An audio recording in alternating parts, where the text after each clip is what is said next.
Okay, so going on to fitness tests, the first one I chose to do was cardiovascular training. For this is a mile and a half Cooper run. All you need for this is yourself, a treadmill, and another colleague as such. So all you're going to do is going to set 1.5 miles on the treadmill.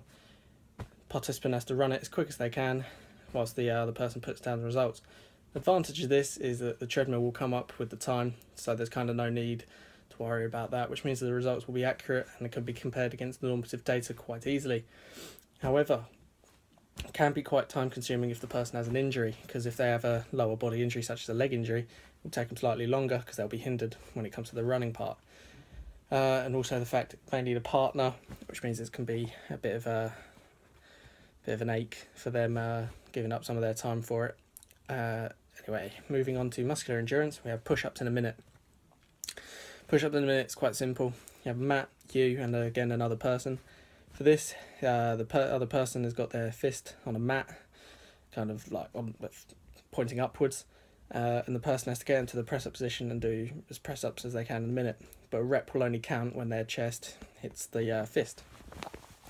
An advantage of this is it's quite easy to complete, quick and simple, not a lot of equipment, but a disadvantage, you do need another person again. And plus, if you miss a rep, that means that you could be playing catch up, and that also means the results could be slightly wrong because someone could miscount and no one counts as a rep. Bit of confusion kicks in, no one knows what's happening. Next, we go on to muscular strength. We've done 30-second ball slams for this. Again, quite easy equipment to need. You need a medicine ball, a mat, you, and maybe another person if optional. All you need to do is pick up the medicine ball in a safe, easy way. So your normal safe lifting technique. You're going to pick the ball up, go onto your tiptoes, have the ball above your head. You're going to throw it down, otherwise that counts as a rep. You're going to do that for 30 seconds. So it works muscular strength because it's short periods of time. And for this, you're going to have another person writing down your results. Advantage, short in duration, not a lot of equipment needed to be done. However, if you do not have the equipment, the disadvantage, if you don't have the equipment, you may have to go to a gym. That means it would cost you more money going to the gym, say £25 a month, than say buying just one medicine ball. But also you may suffer from pain. So if you have a joint and back pain, joint mainly being in your legs, suffer from pain there, it's going to be a lot harder to carry out this test because obviously you'll be hindered. Results may not affect a true showing of how well you've done. Moving on to flexibility. So flexibility, we've done the sit and reach test. Sit and reach test again, very easy to carry out. You got your little kind of like reach stool. So you sit down, no shoes on for this. So you'll be in your socks or barefoot. You'll have your feet flat up against the box, and it's basically just testing how flexible your hamstrings are. So you're going to reach up, breathe in at the same point, reach as far forward as you can, and we're going to write down your best result that you get. So say if you get you do 3 times. So if you get 3 results like 17, 22 and 20, we'd write down the 22s, that's your best score. Advantage to this, it's accurate because it goes up in every centimetre, so it's very easy to write down. That's easy to set up and complete, not a lot of equipment needed. Disadvantage, the participant may not have warmed up. If you haven't warmed up, then your muscles aren't going to be pliable, not going to be as stretchy, which means you're going to be limited to how far you can go. Plus, it's an isolation test, so that means it's solely doing your hamstring. So someone may have a hamstring injury, which again means it will be hindered, and it's not compound movement. So those are the disadvantages. Next, we have power. For power, I decided to do the vertical jump test. For this, I'm gonna kind of be up against the wall or a high surface, I guess.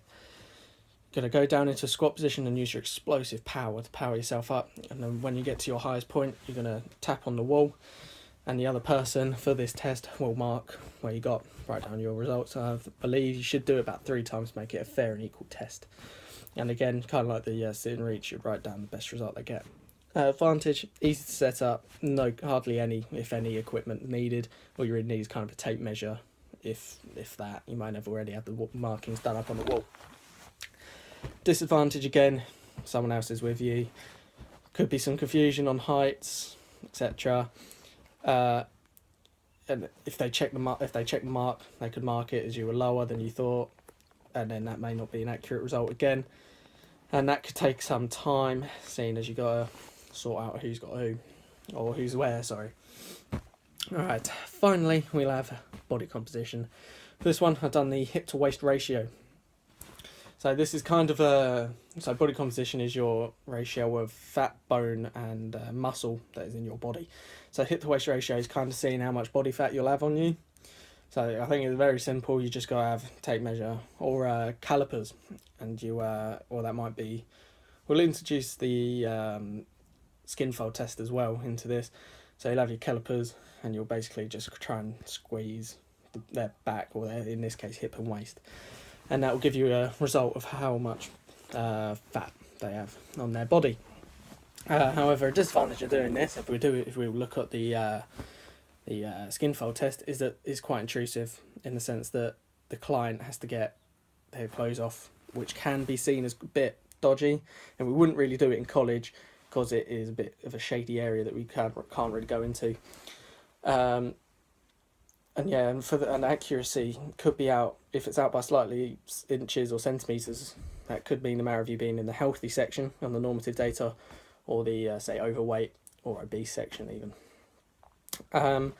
But easy to do, easy to take part in, as the advantages, not a lot of equipment needed to do the test. And those are the fitness testing.